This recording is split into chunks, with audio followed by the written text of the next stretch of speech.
Deuteronomio capítulo 5. Este capítulo nos habla del pacto que se dio en Sinaí. Es la ratificación del pacto dado en Sinaí a Israel. Recuerden que desde el capítulo 1 de este libro de Deuteronomio estamos viendo que Moisés ha estado expresando la ley del Señor una vez más, pero como ya lo entendimos, en esta ocasión lo estuvo haciendo a esta nueva generación, a la generación de Israel, a la nueva generación que sí entraría a la tierra prometida. Y solamente que con la diferencia de las experiencias ya vividas en la generación respecto a la generación que murió en el desierto. De manera que podemos considerar que esta generación ya contaba con esta ventaja, por decirlo de una manera, con una ventaja. Es decir, la experiencia finalmente siempre nos provee una ventaja. Por esa razón, cuando los hijos escuchan a los padres, eh, adquieren una sabiduría mayor, independientemente de la edad que tengan. Lo que sucede al contrario, cuando los hijos no escuchan el consejo de sus padres, pues bueno, lamentablemente les cuesta, les va a tener que costar pasar por la mala experiencia, por los amargos tragos de la vida, que a final de cuentas les hace más difícil su trayectoria. Y en este caso, lo que esta nueva generación ya contaba como, como ventaja, pues fue finalmente la experiencia de sus padres que murieron en el desierto, la generación anterior. Y esa es la razón por la cual Moisés está empeñado en que esta nueva generación entienda, sean conscientes acerca de la gran importancia que ellos escuchen, a diferencia de la generación anterior, y que pongan por obra la ley del Señor. Así es de que Moisés estaba muy preocupado por el pueblo y una vez más va a pronunciar estas 10 declaraciones, las 10 declaraciones que ya estaban en piedra, ya para este entonces Moisés ya las tenía en piedra y ya formaban parte de los elementos del arca del testimonio.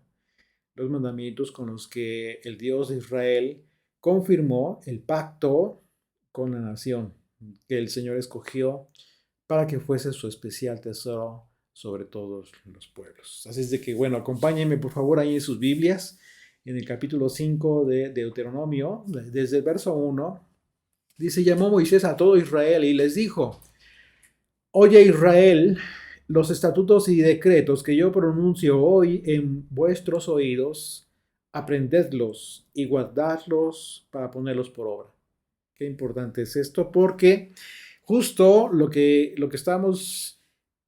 vimos en el capítulo anterior, ya comenzaba a hablar Moisés acerca de lo contrario, ¿no? Lo que al pueblo le llevaba hacia la idolatría, hacia el tema de la desobediencia. Y entonces aquí va una vez más a recordar esos mandamientos. Precisamente el punto central de los mandamientos habla de este tema, el tema central de la idolatría, un tema importantísimo. ¿Por qué? Porque una vez más dice aprenderlos y guardarlos para ponerlos por obra. Tú vas a poner por obra, vas a poner en práctica.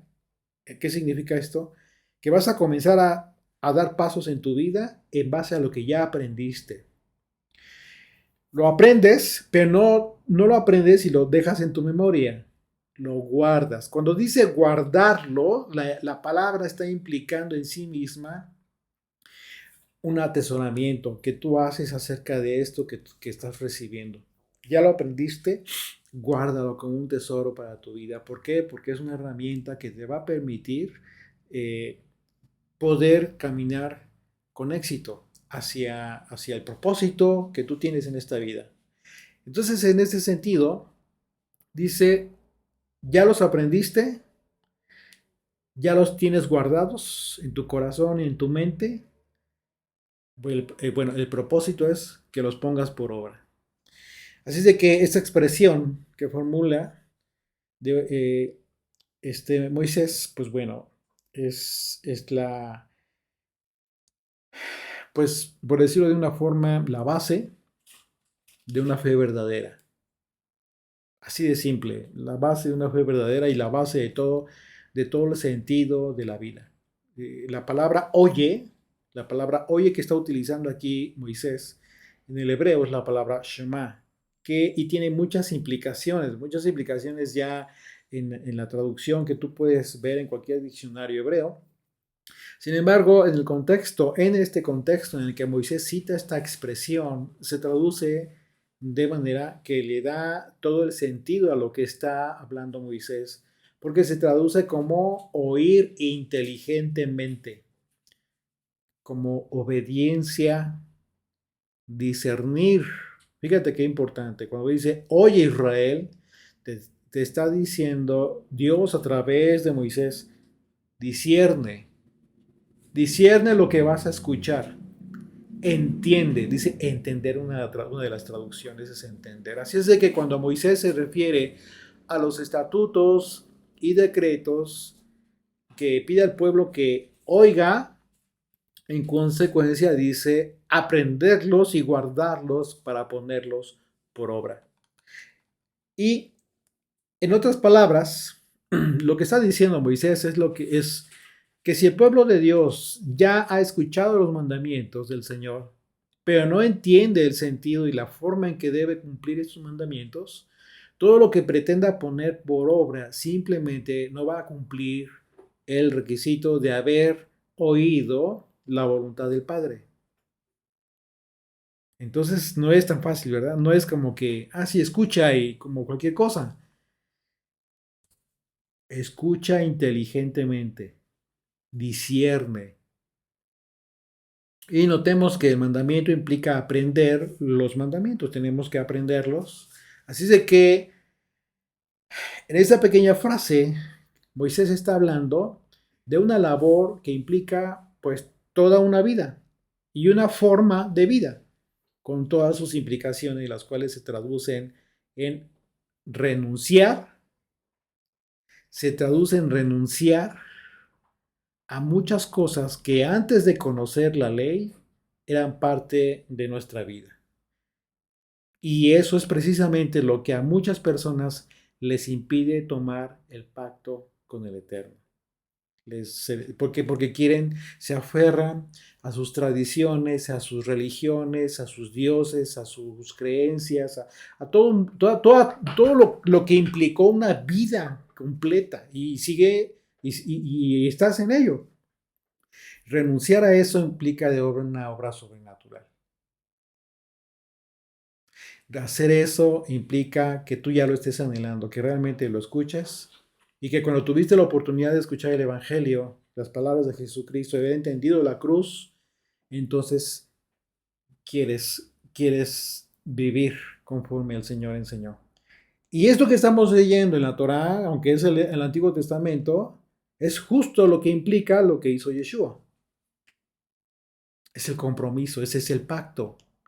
Venir al Señor, venir a Dios, al Padre, al Creador de los cielos y la tierra, a través del Hijo. Ese es el pacto, el nuevo pacto del que habla el autor de la carta a los hebreos. Ya no a través de los sacrificios y ofrendas en el templo, sino a través de un sacrificio perfecto, un sacrificio y una ofrenda perfecta, el sacrificio del Hijo de Dios. Pero entonces tienes que entender cómo funciona para que tú disciernas de qué manera puedes entrar en pacto con el Eterno. Y entonces, cuando tú comienzas a entender esto y realmente quieres conocer a Dios, no necesitas ser muy inteligente y estudiar mucho, no, necesitas realmente querer conocer al Señor. Y créeme, cuando tú se lo pides, el Espíritu de Dios de forma sobrenatural, por eso hablé de que esto es algo sobrenatural, va a ser que todo aquello que te tiene aferrado a una vida de religión, de esquemas religiosos, de dogmas aprendidos, etcétera, una forma de vida que a tu entender, pues eso es vivir y creer en Dios, va a ser fácil, pero a través de Él, a través del Espíritu. Porque la conversión, la verdadera conversión, no es por tu mucho querer. El de que tú quieras es una parte solamente, pero el complemento y lo que confirma la conversión es el Espíritu de Dios. Recordemos el pasaje muy famoso que siempre estamos citando, en donde Yeshua le enseña a Nicodemo acerca de, del agua, ¿verdad? Del agua y del Espíritu, acerca de nacer de nuevo. Es literal. Por esa razón hablo de esto que es complejo o difícil para mucha gente, el tomar la decisión de dejar las cosas en las que cree para creer en Dios como dice la Escritura. Entonces eso es importantísimo también comprenderlo para ti que ya entendiste esto y que ya estás en este camino, para que tú comprendas a aquellas personas que les es difícil. Pero una cosa es que se les complique y otra cosa es que digan, no, no quiero eso. Son dos actitudes distintas. Aquellos que dicen, no, no me interesa, yo prefiero seguir con mi vida y bueno, ellos simplemente ya eligieron su camino. Pero aquellos que dicen, de verdad quiero, me está costando mucho trabajo, pero quiero y quiero orar al Señor para que me ayude a hacerlo.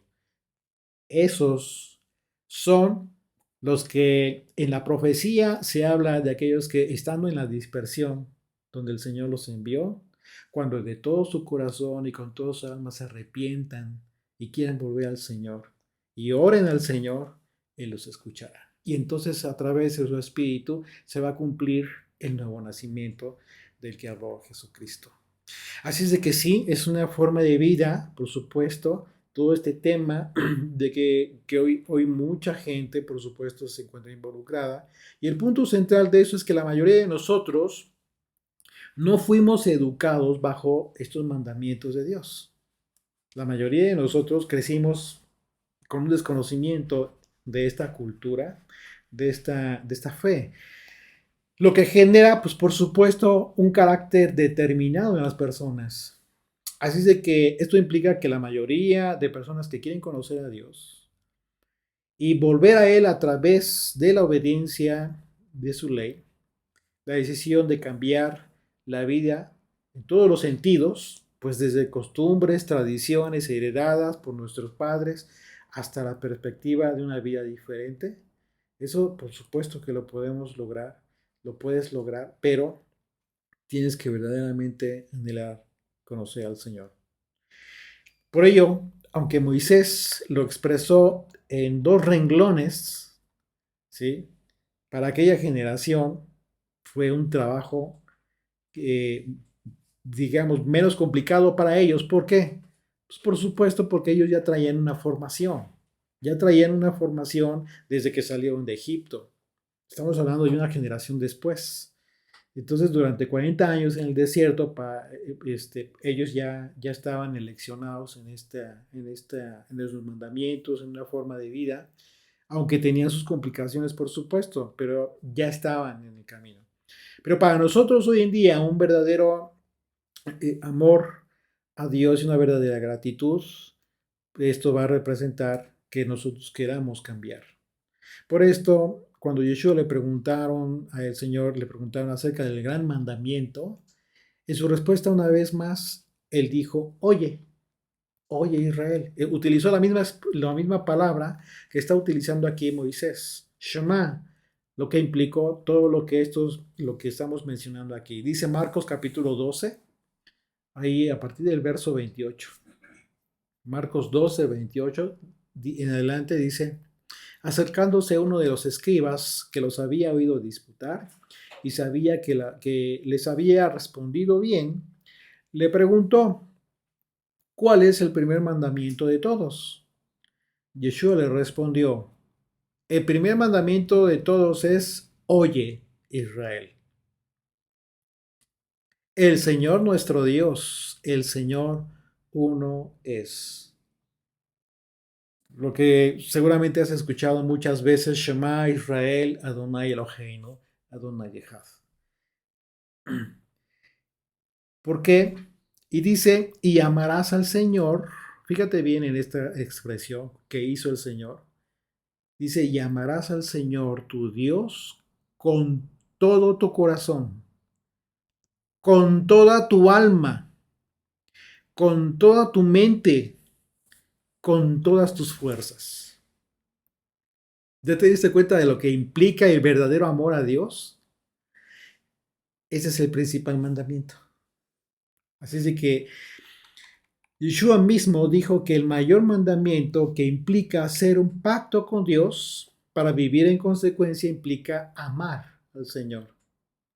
No es una conveniencia, no es una apariencia, no es que tú pretendas, si has estado, lamentablemente, como muchos en un momento dado, quizás estuvimos, durante muchos años, queriendo aparentar ante los demás que creemos en el Señor, que somos diferentes, etcétera, etcétera, pero sin conocerle. No, no se trata de eso.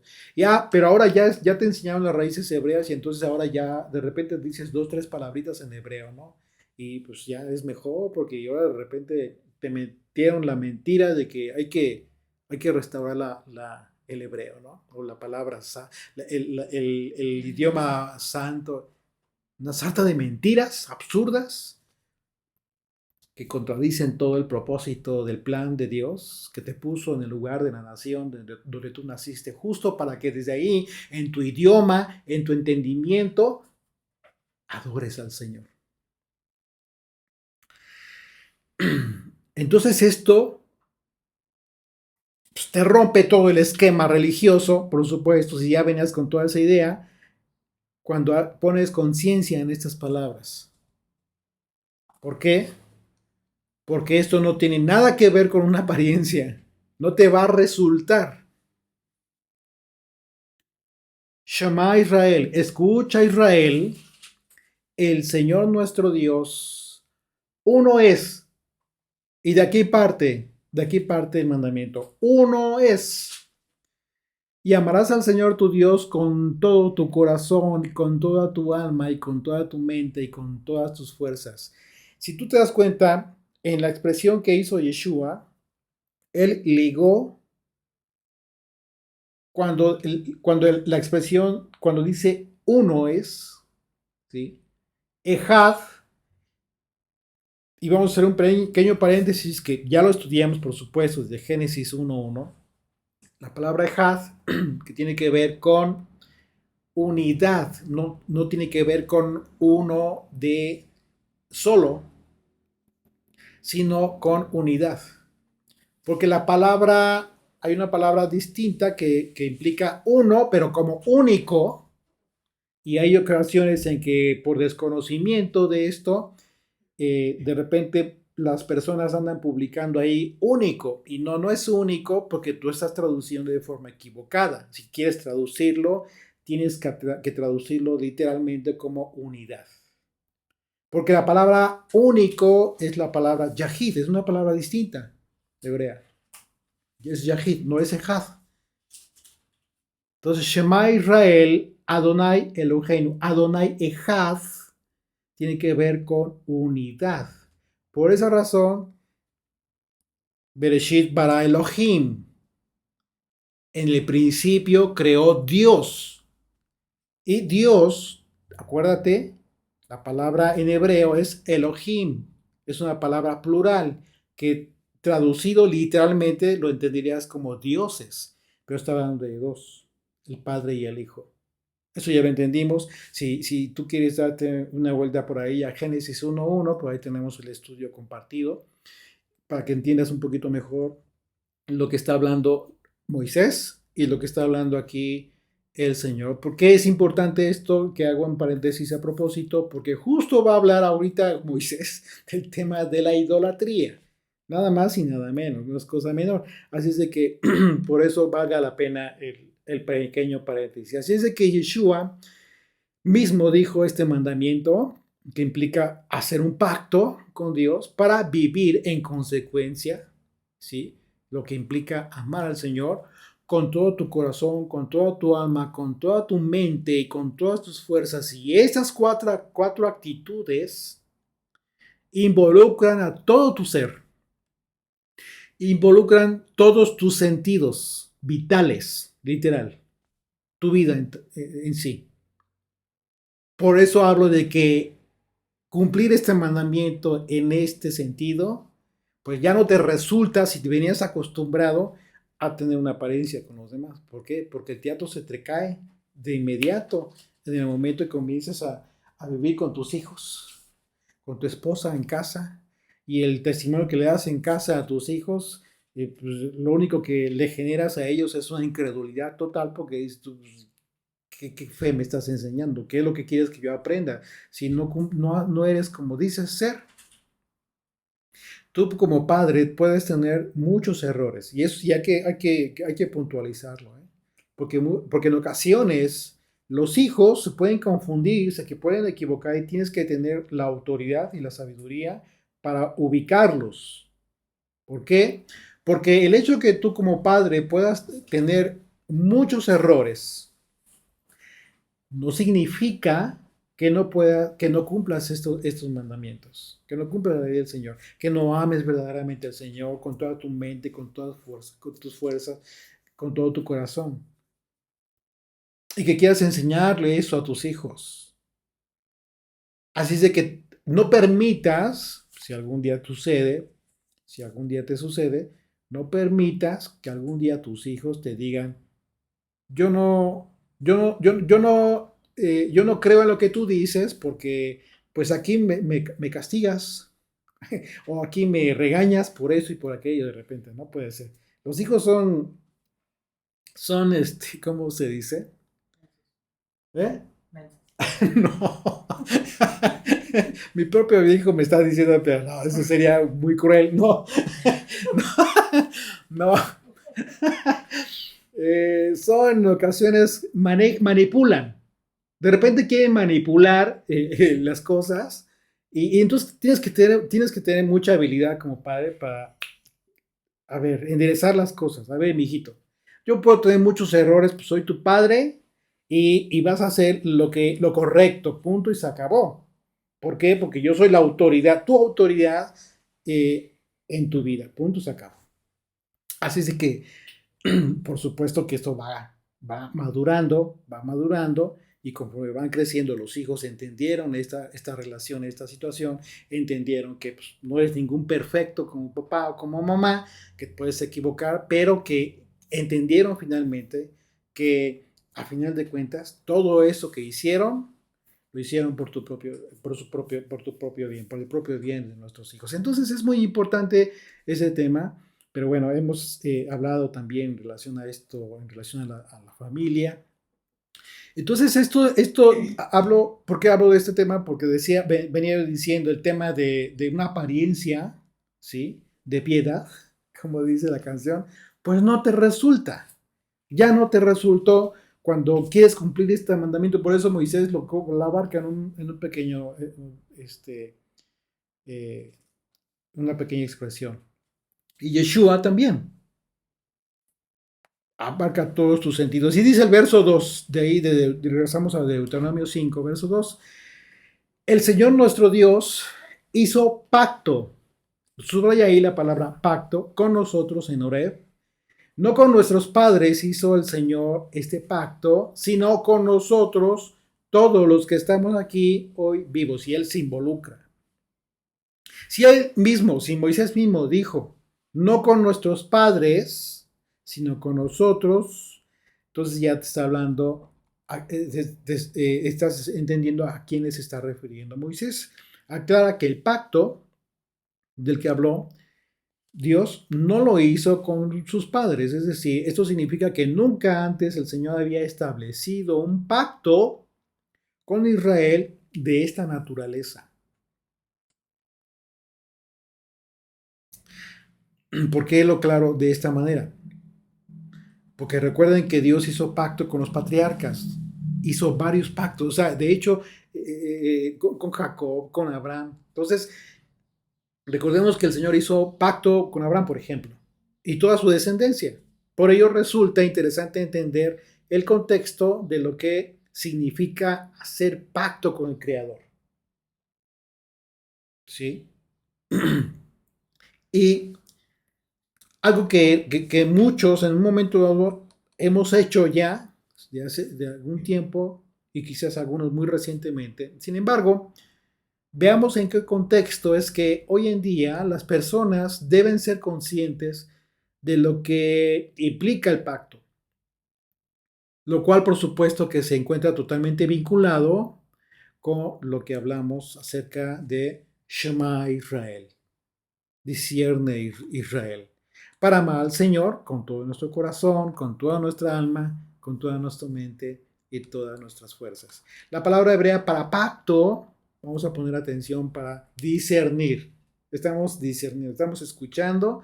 La palabra pacto es la palabra berit en el hebreo, que se traduce como cortar, literalmente, como cortar, es un corte, con la idea de caminar en medio de pedazos de carne, de forma literal. Hacer alianza, prometer. De estas formas tú puedes entender la palabra pacto en estos contextos. Así es de que recordemos que lo que implicó que Dios hiciera un pacto con Abraham, ¿sí? Para entender el significado del pacto con Dios. Acompáñame a Génesis 17. Génesis 17, por favor, dice a partir del verso 9. Dijo de nuevo Dios a Abraham: en cuanto a ti guardarás mi pacto, tú y tu descendencia después de ti por tus generaciones. Este es mi pacto que guardaréis entre mí y vosotros y tu descendencia después de ti. Será circuncidado todo varón entre vosotros. Circuncidaréis, pues, la carne de vuestro prepucio, y será por señal del pacto entre mí y vosotros. Así de que esto es otro de los aspectos que implica regresar al Padre, por supuesto. Cumplir con el mandamiento de la circuncisión, en el caso de los varones, porque ese es el pacto en la carne, tal y cual. Si tú sigues leyendo el capítulo 17 de Génesis, te vas a dar cuenta que el Señor mismo lo especifica como un pacto en la carne, como señal, ¿sí? Que se le dio a Abraham y para él y sus generaciones. ¿Una señal de qué? Bueno, una señal de que somos Israel. Pero no acaba ahí, porque esto es una señal en la carne. Pero ¿por qué haces esto? Porque ya entendiste, ya escuchaste, ya discerniste en tu entendimiento la razón por la que lo debes hacer. Pero no al revés. Muchas veces hay gente que de repente se ven presionados sin haber entendido todas las implicaciones del pacto con Dios, que tienen una implicación muchísimo más espiritual que material, como el corte del prepucio. En ese sentido, el pacto que implicó un corte en la carne de los varones del pueblo de Dios tuvo como objetivo cortar la carne, ¿sí? Es la misma idea de cortar la carne de los animales que se ofrecían en sacrificio, ¿sí? En el templo, en el tabernáculo primero y después en el templo. ¿Mm? Otro pasaje que nos expresa literalmente, por ejemplo, este otro aspecto que implica el pacto con Dios, lo vemos un poquito antes. El Señor ya había hablado de este tema con Abraham. Génesis 15, a partir del verso 1. Vamos a leer el capítulo desde el verso 1, por favor. Génesis 15. Después de estas cosas vino la palabra del Señor a Abraham en visión. ¿Te acuerdas que en la mañana hablamos de estas visiones de las que habló Pablo? Que dijo, vengo en visiones a las revelaciones del Señor. Bueno, esto le sucedió a Abraham. Dice, vino el Señor Abraham en visión diciendo, no temas, Abraham, yo soy tu escudo y tu galardón será sobremanera grande. Y respondió Abraham: Señor Dios, ¿en qué me darás siendo así que ando sin hijo? Y el mayordomo de mi casa es este Damaseno Eleazar. Dijo también Abraham: Mira que no me has dado prole, y he aquí que será mi heredero un esclavo nacido en mi casa. Verso 4. Luego vino a él palabra del Señor diciendo: No te heredará este, sino un hijo tuyo, sea el que te heredará. Y lo llevó afuera y le dijo: Mira, ahora los cielos, y cuenta las estrellas, si les puedes contar. Y le dijo: Así será tu descendencia. Y creyó a Abraham, y le fue contado por justicia. Y le dijo: Yo soy el Señor que te saqué de Ur de los Caldeos para darte a heredar esta tierra. Y él respondió: Señor Dios, ¿en qué conoceré que la heredará? Y le dijo: Tráeme una becerra de 3 años, y una cabra de 3 años, y un carnero de 3 años, una tórtola también, y un palomino. Y tomó él todo esto, y lo partió por la mitad. Y te voy a pedir aquí que leas esto conmigo, pero en tu mente trata de recordar todos los pasajes que analizamos, estudiamos en el libro de Éxodo acerca del sistema sacrificial.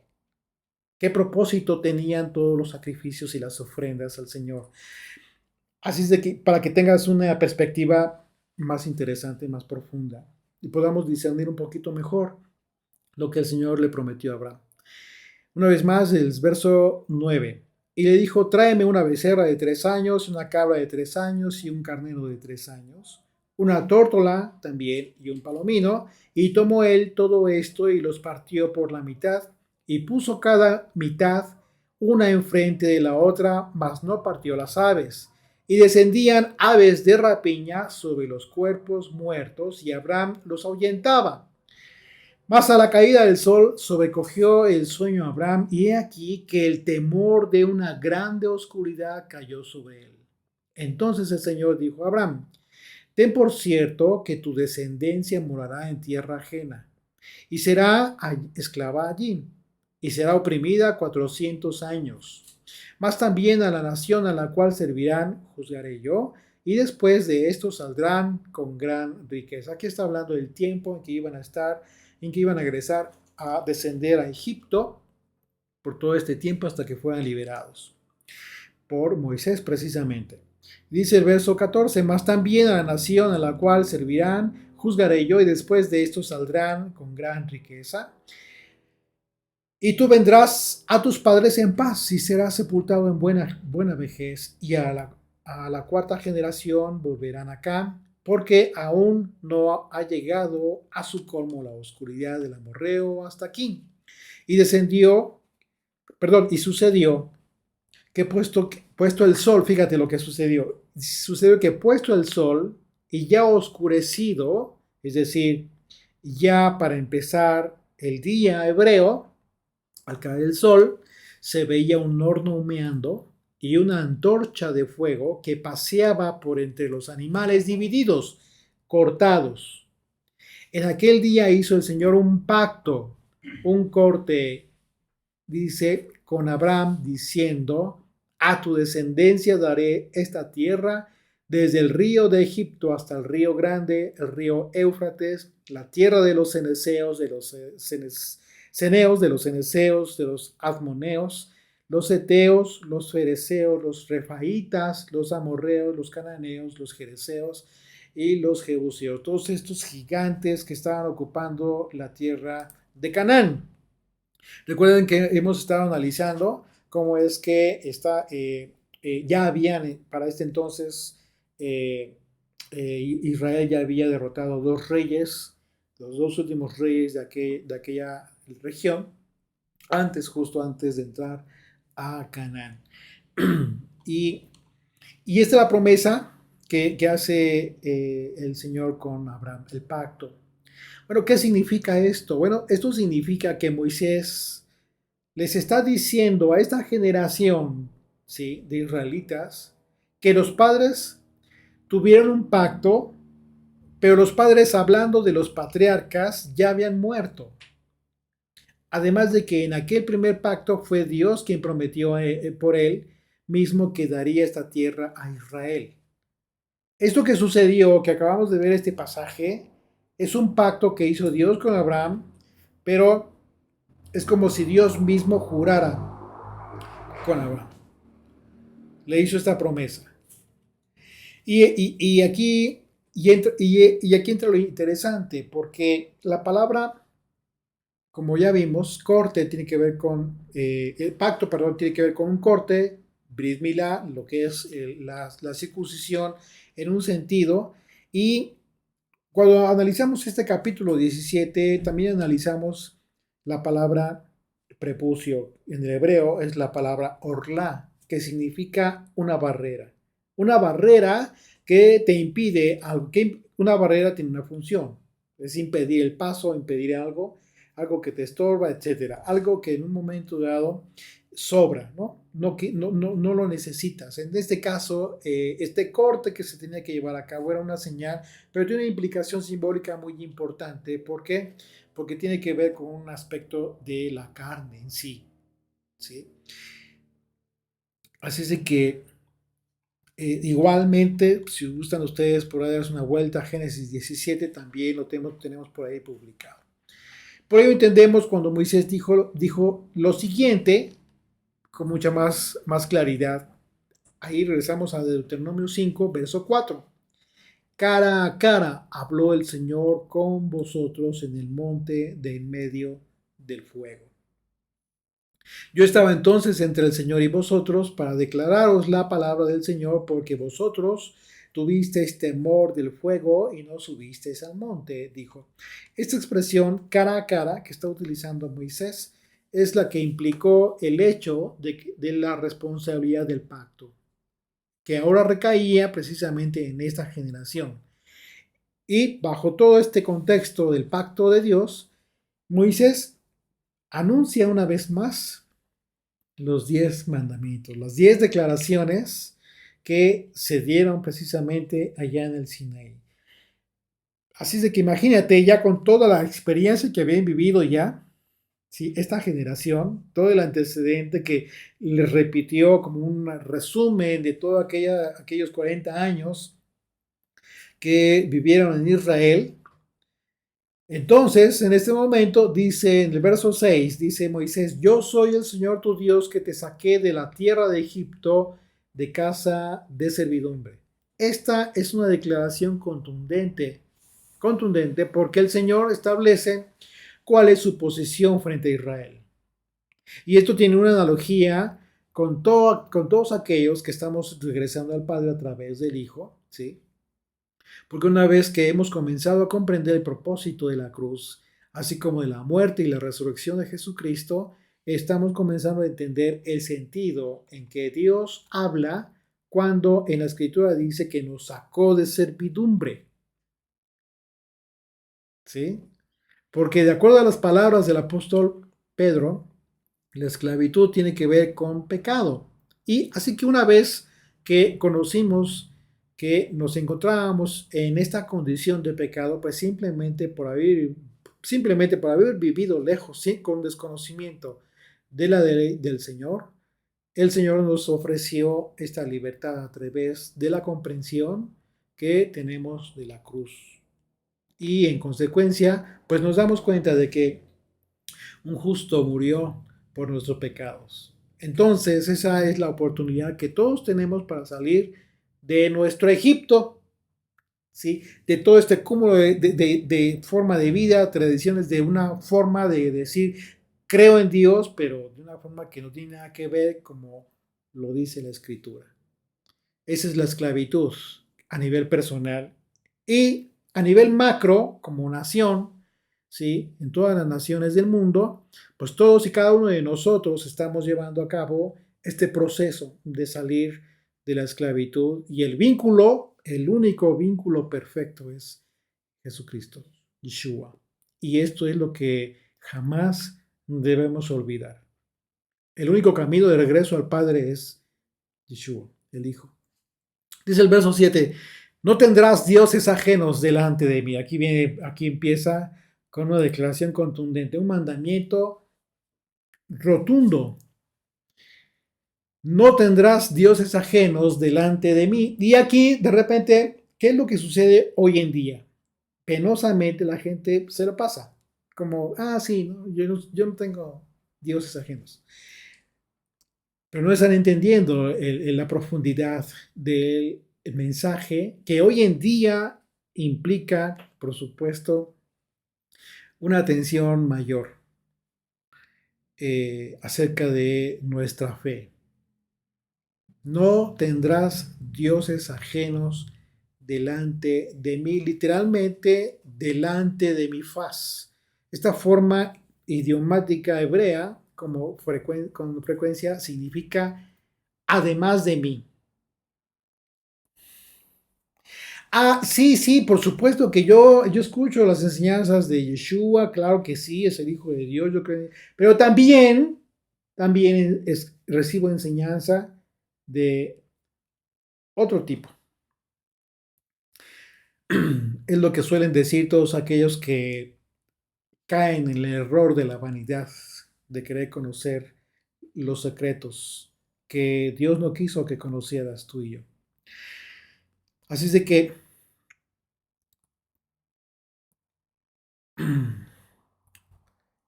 ¿qué significa esto? ¿Cómo debemos entender que no tengas dioses delante de otros dioses, pues, otros dioses, unos dioses ajenos delante del Señor? Bueno, cuando habla delante de mí, es simplemente que todos y cada uno de nosotros estamos delante del Señor, no estamos ocultos. En tu vida no puedes tener otras cosas que tengas como muy importantes en tu vida más que el Señor, o que lo quieras equiparar, porque Dios es celoso. Y por alguna razón importante el Señor expresó de esa manera en adición a mí, es decir, en oposición a mí, siendo el único Dios verdadero, Él. La implicación de esta palabra, dioses, tiene que ver con todo aquello que se mantenga con autoridad, como juez, como rey, algo muy importante en tu vida. ¿Por qué? Porque algo que sea muy importante en tu vida, lo que se requiera hacer para que eso muy importante en tu vida continúe, tú lo vas a hacer, lo quieres hacer. Estás decidido a hacerlo para que continúe así. Y entonces el abanico de dioses en tu vida se extiende bajo este contexto, bajo esta comprensión. Porque bajo este contexto, si el juez implica la autoridad, ¿sí? Hablar de juez implica autoridad sobre la persona y ejerce soberanía, estamos hablando de que el concepto abarca cualquier aspecto que se levante con carácter de autoridad sobre la vida de la persona y contravenga las disposiciones de la ley de Dios, que vaya en contra. Cualquier cosa que llegues a considerar muy importante en tu vida, incluso más importante que a Dios o al mismo nivel, y en consecuencia esto contraviene, pues, por supuesto, las disposiciones que leyó Moisés al pueblo. Bajo este mismo contexto se encuentra la palabra rey, por ejemplo, ¿sí? ¿Qué implica un rey? Esta figura ejerce la misma función, es decir, determina leyes en las personas. Tienes otro rey, sirves a otro rey, a otro Dios. Así que todo aquello que se encuentra en franca oposición a la dirección de la Torá en las personas es otro Dios. Por ejemplo, el trabajo, que es lo más común. El trabajo. Tú teniendo la oportunidad de guardar el día de reposo, ¿por qué? Porque tu trabajo te lo permite, decides trabajar. Ese es tu Dios, porque va en contra de lo que te está disponiendo el Señor. Pero no es la misma condición de aquel padre de familia que tiene una fuente de trabajo, que tiene una familia que alimentar y que la única fuente de trabajo que tiene en ese momento es justo su trabajo. Y que por reglas del trabajo tiene que ir mediodía, el día de reposo, el sábado, por ejemplo. Son casos distintos, son hipótesis distintas. Mientras uno va con un pesar y orando al Señor que en un futuro le dé la oportunidad de poder guardar el día de reposo sin que deje de lado el sustento para su familia. El otro no le importa que sea día de reposo y ocupe el día de reposo para continuar haciendo dinero. El trabajo, el dinero son sus dioses. Lo peligroso de este tema, amigos, es que hoy la gente está pensando, cuando lee esos pasajes, en automático cierran su mente y dicen, no, pues aquí no, o sea, no aplica para mí porque yo no soy idólatra. ¿De verdad es así? ¿De verdad no tienes otro Dios en tu vida? Y como esto, pues imagínate el cúmulo de cosas que de repente puede haber. ¿Perdón? Se cortó tantito, pero ya volvió. ¿Ya se restableció? Ujú. Sí, ¿Sí? sí. Ya estamos. Perdón, parece ser que se había cortado un poco por el internet. Pero bueno, ya se restableció, me dicen. Entonces, les decía que resulta muy interesante este tema, porque entonces ya el abanico, para que tú disiernas si tienes muchos dioses, pues se amplió muchísimo. Por ejemplo, hace rato hablaba yo de mis hijos, ¿no? Y de repente, por ejemplo, hay papás que van cometiendo el error sin darse cuenta con el paso de los años que al rato sus hijos se convirtieron en sus dioses. Porque hacen todo para darles gusto a los hijos, incluyendo en ocasiones el que no honren al Señor, pensando equivocadamente que están haciendo un servicio, una ofrenda, que porque están alabando al Señor, que están, etcétera, una serie de argumentos insensatos que no tienen sentido y que salen por supuesto, de la complacencia del Señor. ¿Por qué? Porque al Señor lo que Él no pide sacrificios. El Señor no te pide a ti que hagas sacrificios, que dediques tu vida a servirle a tus hijos a pesar de que tus hijos sean como sean. Lo que el Señor pide de ti como padre o como madre es obediencia. Y la obediencia como padre, ¿qué implica? Que eduques a tus hijos. Y si es necesario que ocupes vara, que la ocupes. Aquí mis hijos son testigos de que hemos hecho la tarea. Sí, en ocasiones duele. Cuando son chiquitos, pues sí, te duele. Y yo me acuerdo que de repente me ponía a llorar porque le daba a mis hijos, pero Pero ya ahorita no. ya después te acostumbras. No, no es cierto. No, no es cierto. No, no, hay que hacerlo con amor. Hay que hacerlo con un entendimiento real de que tenemos que corregir a tiempo. Esa es la verdad. ¿Por qué? Porque pasa el tiempo y como les decía, de repente conocemos personas que pues aman mucho a sus hijos, sí, pero equivocado en el sentido correcto del amor a los hijos.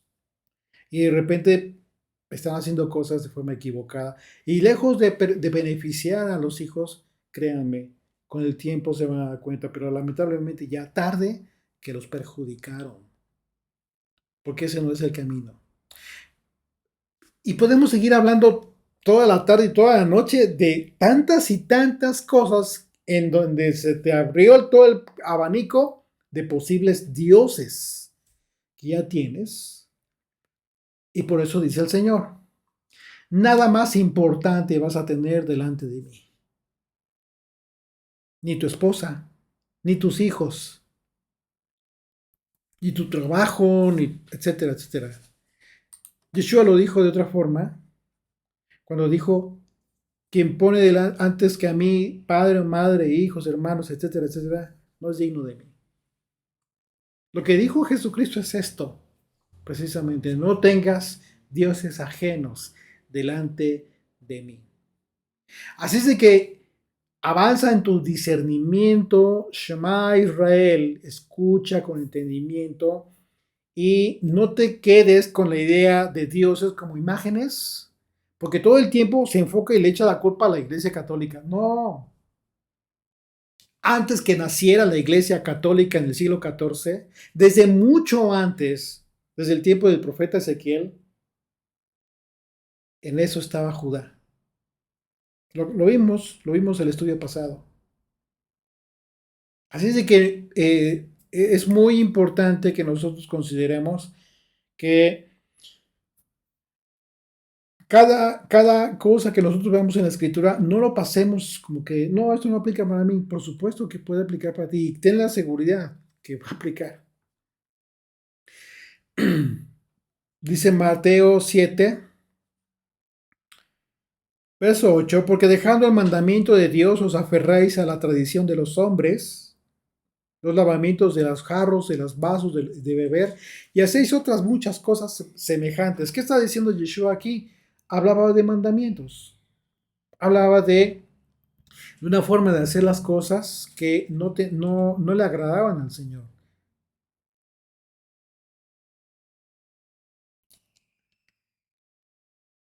Porque lo más terrible es que la idolatría, desde este punto de vista que lo estamos analizando, no es percibida por las personas que normalmente viven sus vidas poniendo cosas más importantes antes que a Dios. Y así entonces nos encontramos que el reclamo de Dios, ¿sí?, para el pueblo a través de los profetas fue justo que las leyes que hicieron y que muchas veces contradijeron o contradicen hoy en día incluso la ley de Dios, constituyen idolatría. ¿Por qué? Porque el pueblo puso todo aquello que puso como leyes, a final de cuentas, queriendo agradar al Señor, todo eso fue más importante para el pueblo, incluso a grado de que minimizaban o dejaban de lado la ley del Señor. Y no lo estoy inventando, Jesucristo lo dijo. Acompáñenme ahí mismo en Mateo capítulo 7, verso 8. Vamos a seguir leyendo una vez más, verso 8. Dice, porque dejando el mandamiento de Dios, dice, dejándolo, haciéndolo de lado, te aferras a la tradición de los hombres. ¿De qué está hablando? No está hablando nada más del pueblo judío. Está mal la cita. ¿Perdón? La cita está mal. Sí. Mateo 8. Sí. Dice Mateo 7, ¿no? Marcos, perdón. Yo dije Marcos, ¿no? Dijiste Mateo. Perdóname otra vez la cita. Es Marcos. Marcos 7, verso 8. ¿Sí? A partir del verso 8, porque dejando el mandamiento de Dios, os aferráis a la tradición de los hombres. Los lavamientos de jarros y los vasos de beber y hacéis otras muchas cosas semejantes. ¿Qué está diciendo aquí Yeshua? Los mandamientos que ustedes, los hombres, han creado, que se crearon ustedes, que se inventaron, para ustedes son más importantes que la ley de Dios. Ahí está la idolatría. Ahí está la esencia de la idolatría. Esas cosas se practican en la tradición judía hasta nuestros días, por ejemplo. Todo eso del lavamiento de manos, los jarros, todo esto. Hoy en día tú vas a Israel y la gente lo practica. Claro, porque la gente que vive en Israel, el pueblo judío, no cree en el Señor. Y continúan. A pesar del juicio, a pesar de los juicios que ha vivido Judá, el pueblo de Israel, ellos continúan viviendo de esa manera. Verso 9, ahí mismo, Marcos 7, ahora sí, Marcos 7, verso 9. Les decía también, bien invalidáis el mandamiento de Dios para guardar vuestra tradición.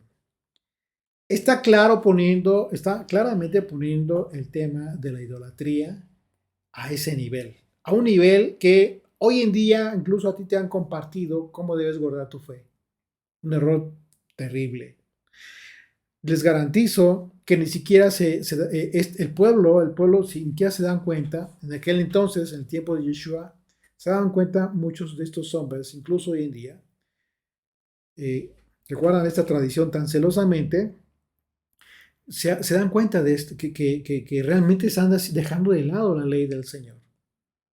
Y aman a Dios, pero su problema es la tradición. ¿Por qué? Porque tú puedes decir, sí, sí, aman a Dios. ¿Cómo tú ves cómo oran al Señor? Y de verdad escuchas a mucha gente diciendo esto, aman al Señor. Mira, el amor verdadero se manifiesta a través de la fidelidad. Y el pueblo judío no es fiel. Lo dijo Jesucristo en su tiempo, se los recriminó, se los reclamó, les dijo, les habló fuertemente, les dijo, hipócritas, con tanto mandamiento que se estaban haciendo. ¿Por qué? Porque aquí literalmente dice el Señor, dejan de lado el mandamiento del Señor. ¿Dónde está tu verdadero amor a Dios? El verdadero amor a Dios es la obediencia. Dios no pide sacrificios, Dios no pide que quieras perfeccionar su ley ya es perfecta. Verso 10. Porque Moisés dijo, honra a tu padre y a tu madre, y el que maldiga padre o madre muera irremisiblemente. Esa es la ley que nosotros vemos precisamente en Levítico capítulo 20, verso 9. Todo hombre que maldijere a su padre o a su madre, de cierto morirá. A su padre y a su madre maldijo, su sangre será sobre él. Ahí está el mandamiento. Como vemos, Yeshua citó literalmente la ley. ¿Yeshua habló de algo diferente? La pregunta es esa. No, claro que no. Yeshua está hablando la Torá. Está hablando del camino, del pacto que se dio en Sinaí, precisamente. Y si él mismo está tomando como referencia la ley de Moisés, pues resulta contradictorio que muchos como hoy digan que Yeshua vino a invalidar esa ley. Claro que no. No tiene sentido. Y dice el verso 11, porque vosotros decís, basta que diga un nombre al padre o a la madre, es corbán, que quiere decir mi ofrenda a Dios. Fíjate a qué grado estaban llegando el pueblo judío, los líderes del pueblo judío, con tal de recibir las ofrendas. Con tal de recibir las ofrendas, se establecieron reglas, mandamientos, para que los hijos le pudieran decir a los padres, yo te pudiera ayudar con esto, pero es mi corbán, es mi ofrenda, todo aquello con que pudiera ayudarte. Y dejaban de honrar de esa manera a los padres. Y entonces lo justificaban. Hay ocasiones en que los padres ya son ancianos y los hijos tienen la obligación de ayudarles, por supuesto, conforme a la capacidad que se tenga en un momento dado. Sin embargo, estos mandamientos que estuvieron creando los judíos les justificaba a los hijos ser irresponsables con los papás, con tal de seguir recibiendo las ofrendas. Eso ha cambiado, no ha cambiado hoy. No ha cambiado hoy porque hoy las iglesias cristianas siguen en la misma. Las raíces hebreas siguen en la misma. No les importa. Ya van a hacer las fiestas, te toca de tanto. No, pero es que tengo esto, ya no importa. Primero es Dios. Tienes que pagar. ¿Sabes qué? Hay una falta de sentido común, de lógica, en la forma en cómo te están enseñando a vivir la fe, que va en contra precisamente, y se están regresando al tiempo de Yeshua y al reclamo que hizo Yeshua. Dice el verso 12, ahí mismo, Marcos 7, y no le dejan nacer al hijo por su padre o a su madre. Invalidando la palabra de Dios con vuestra tradición que habéis transmitido. Y muchas cosas hacéis semejantes a estas. O sea que había infinidad de cosas que estaban llevando a cabo en ese momento el pueblo judío, los líderes religiosos judíos, y que hoy siguen en la misma. Bueno, eso es todo ese tema. Lo hemos hablado muchas veces. Es lo que se está enseñando hoy en día en el tema, las dichosas raíces hebreas. Qué terrible.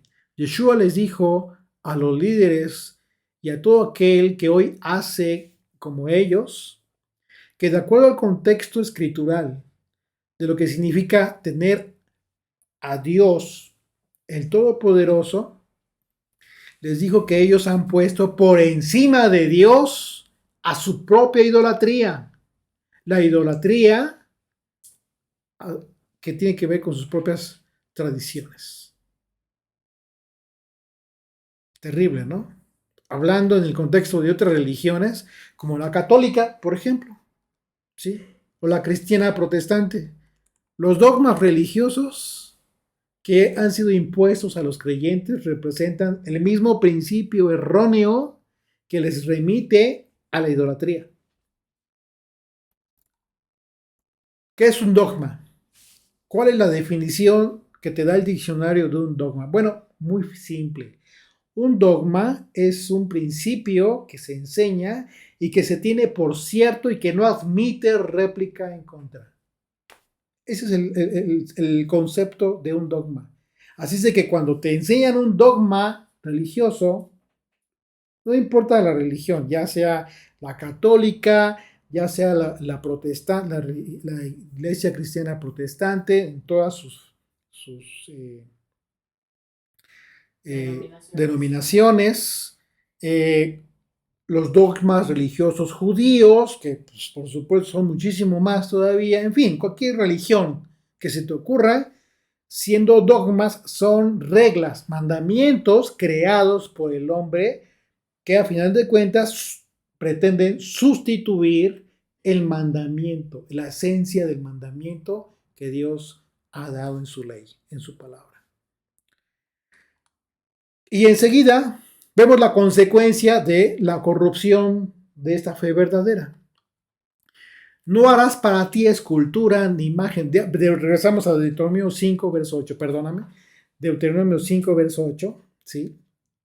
Fíjate la consecuencia de todo este contexto. Dice, no harás para ti escultura ni imagen alguna de cosa que esté arriba, que está arriba en los cielos, ni abajo en la tierra, ni en las aguas debajo de la tierra.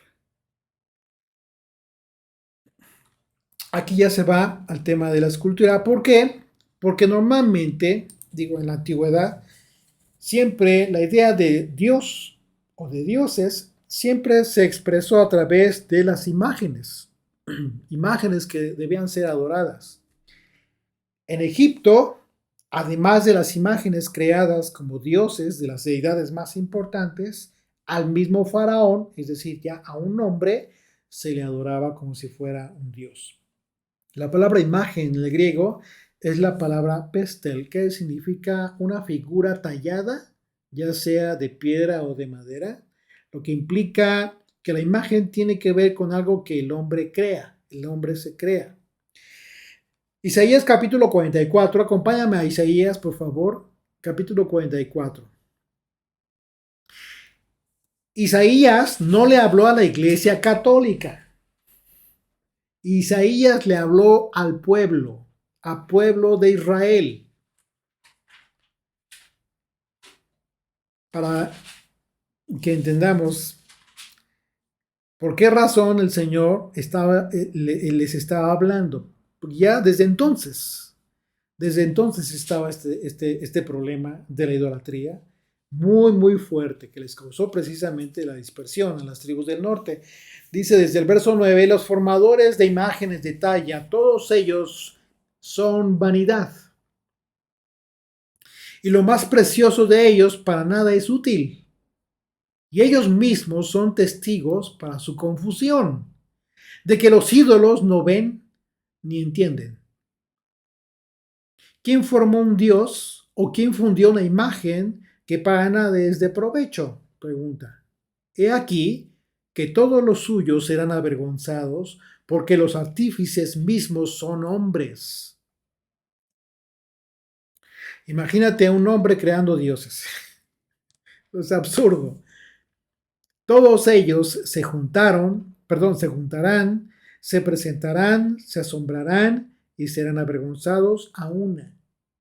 El herrero toma la tenaza, trabaja en las ascuas, le da forma con los martillos y trabaja en ello con la fuerza de su brazo. Luego tiene hambre, perdón, y le faltan las fuerzas.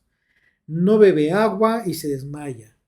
El carpintero tiende la regla, lo señala con alambre, perdón, almagre, lo abre con los cepillos, perdón, lo labra con los cepillos, le da figura con el compás, lo hace en forma de varón, a semejanza de hombre hermoso, pero para tenerlo en casa.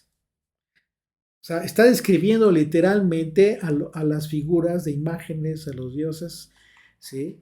Que eran creados por los propios hombres.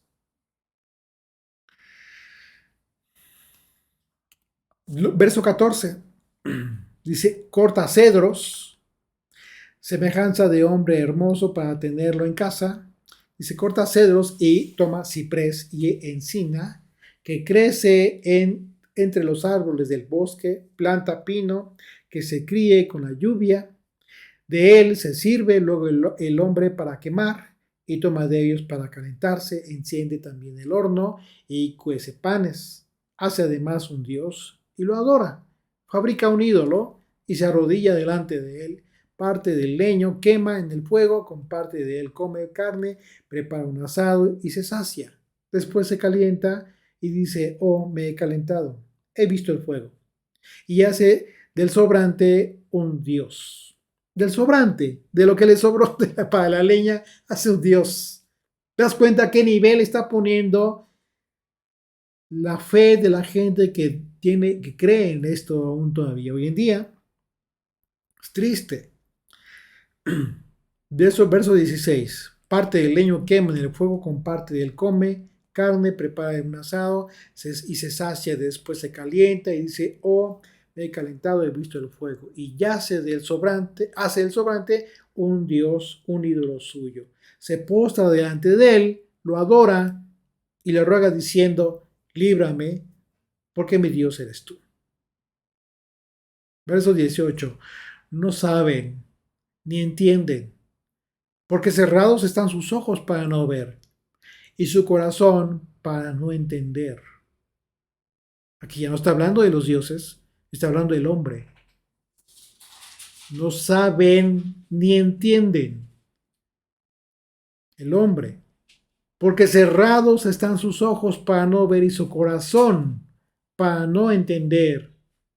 Es un juicio que causa la idolatría en sí mismo. No vas a entender.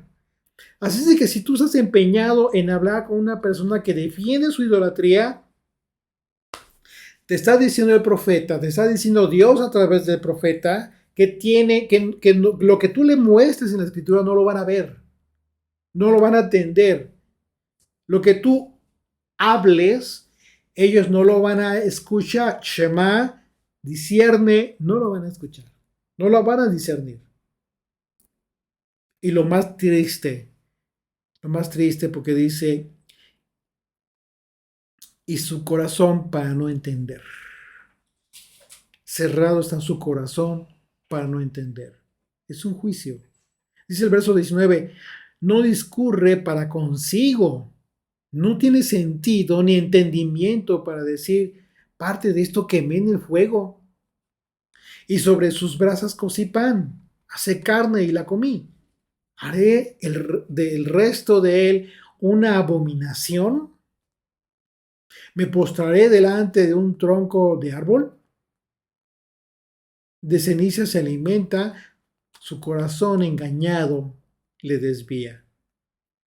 Para que no libre su alma, ni diga, ¿no es pura mentira lo que tengo en mi mano derecha? Qué triste, qué terrible. Esto es muy triste porque, pues bueno, ¿cuántos millones de personas se encuentran en esta circunstancia? En este contexto de comprensión, sí, bajo este contexto como estamos comprendiendo la idolatría y los dioses ajenos delante del Señor, de lo que es la esencia de la idolatría, en el corazón del hombre y la mujer, estos a través de la historia han esculpido en sus vidas cosas que consideran importantes, tan importantes, y si bien las personas no son carpinteros o artesanos para trabajar materiales a través de sus vidas han esculpido otros dioses o se han hecho otras cosas muy importantes en sus vidas, cosas que han tenido como más importantes que a Dios, en su mente y en su corazón. Una de las cosas que la sociedad ha hecho en los últimos tiempos es crear en los jóvenes perspectivas de un futuro muy próspero, muy exitoso, de manera que el joven comience a esculpir todas esas ideas, de tal forma que si pierde el piso por el amor o en un momento dado al dinero, lo van a justificar. Bueno, pues imagínate que estás tú justificando la idolatría de tu propio hijo, que es lo que le enseñaste. Hay que tener mucho cuidado. Así de que debemos tener mucho cuidado porque eso es lo que sucedió en tiempos antiguos. Pero el apóstol Pablo lo refiere de la siguiente forma. Fíjate, Romanos 1, cómo es que Pablo se refiere a este tema de idolatría, la necedad del hombre de no querer tener a Dios en sus vidas. Romanos 1, a partir del verso 21, dice, pues habiendo conocido a Dios, no le glorificaron como a Dios, ni le dieron gracias. Hay muchos que hoy en día han conocido al Señor, ya conocen a Dios, y hablando, por supuesto, de familias enteras, pero no le glorifican al Señor como a Dios, como lo más importante en sus vidas. Porque glorificar a Dios significa tenerlo en una estima suprema, tenerlo como algo glorioso, muy grande y darle toda la honra en nuestras vidas. Y el hecho de no darle gracias, pues tiene que ver con la ingratitud de las personas, por supuesto. Y eso tiene una consecuencia. Dice, sino que se envanecieron en sus razonamientos y su necio corazón fue entenebrecido. Uno de los aspectos que más defiende toda aquella persona que no quiere someterse al gobierno de Dios son sus argumentos, precisamente. Y estos argumentos les envanece. Y dice literalmente, pero este envanecimiento trae una consecuencia. ¿Cuál consecuencia? Su corazón es entenebrecido. Es decir, una cosa trae como consecuencia otra más terrible, más peligrosa. Primeramente comienzas a dar argumentos. ¿Qué pasa si tú de repente comienzas a hablarle, compartir a una persona acerca del Señor, del Dios verdadero, etcétera? Pues estamos hablando de otra persona, de una persona que tenga una religión X, la católica, la protestante, etcétera. Le estás compartiendo, pero cuando le hablas acerca de su ley, te da razonamientos a su manera. Tú hablas verdad y recibes como respuesta la negativa bajo argumentos, el que sea. Puede ser argumentos muy rebuscados, muy inteligentes, etcétera, etcétera. Pero ¿qué crees? Desde el momento en que tú, de forma simple, presentas la ley del Señor, la palabra de Dios, que es verdad, cualquier argumento que te presenten, muy elaborado si tú quieres, muy inteligente, quizás muy convincente, que vaya en contra, lo que va a generar en esta persona a la que tú le quieres compartir, que es, dice, vanidad. Va a generar vanidad, dice, sino que se envanecieron en sus razonamientos, se sintieron muy sabios, muy inteligentes, y entonces la consecuencia fue que su necio corazón fue entenebrecido. Se cerró. Lo que acabamos de ver en la profecía de Isaías. El razonamiento tiene que ver con la capacidad de pensamiento que tiene el hombre y la mujer. Pero el problema es cuando el hombre y la mujer se envanecen en esto, en tu capacidad de razonamiento. Puedes ser muy inteligente, muy brillante. Pero quieres conocer los secretos de la Torah. Pues acudes al pueblo judío, a los sabios de Israel. A los sabios, ¿por qué? Porque ellos dicen que pues, tienen muchos secretos ya descubiertos de la Torah. No disiernes, no has podido discernir, no has podido entender la gran abismal diferencia que existe entre el conocimiento del hombre, la sabiduría humana y la sabiduría de Dios. Lee las cartas de Pablo. Pablo lo entendió perfecto. Por eso desechó todo aquello. Era judío, era un rabino, imagínate. Y se quedó con la simpleza de la verdad que es más contundente que cualquier otra cosa. Por supuesto que debemos ejercer la capacidad que nosotros tenemos de razonamiento, porque es un atributo que el Señor nos ha dado, ¿sí? Por supuesto que es importante, pero no en contra, no para acomodar, no para querer andar rebuscando, no para no conformarnos con la doctrina sana que ya tenemos, con la que contamos del Señor. Dice, continúa el verso 21, sino que se envanecieron en sus razonamientos y su necio corazón fue entenebrecido. Regresamos al verso 9. No te inclinarás a ellas ni las servirás. La nación de Israel iba saliendo de Egipto. Recordemos que iba saliendo de Egipto, una nación en donde había muchísimos dioses, un lugar en donde se honraban y se adoraban a todas esas imágenes, de modo que aquí se describe de forma literal, aunque para nosotros implica, como ya lo vimos, una manera en que hoy en día podría estar eh, se podría estar ahorrando, la gente podría estar ahorrando a otros dioses, como el hecho de inclinarse a cualquier otra cosa o personas, incluso que pongamos por encima el creador de los cielos y la tierra. Así es de que, pues bueno, vamos a poner mucha atención en este tema. Vamos a dejar hasta aquí este estudio, esta primera parte del capítulo 5 de Deuteronomio y para verlo la siguiente semana. Vamos a hacer una oración para concluir, por favor. Bendito Dios, gracias te damos por tus mandamientos, Señor, porque nos traes luz a nuestro entendimiento, mi Señor, porque cada que vemos un mandamiento tenemos que reflexionar, Padre eterno, y volvernos a ti y hacerlo y llevarlo a cabo, Padre, en nuestra vida. Te pedimos que nos des la capacidad de eso, de entender tus mandamientos y de llevarlos a cabo, Padre, para así alabarte con nuestro razonamiento, Señor. Gracias te damos en el nombre y por los méritos de Yeshua. Amén. Amén.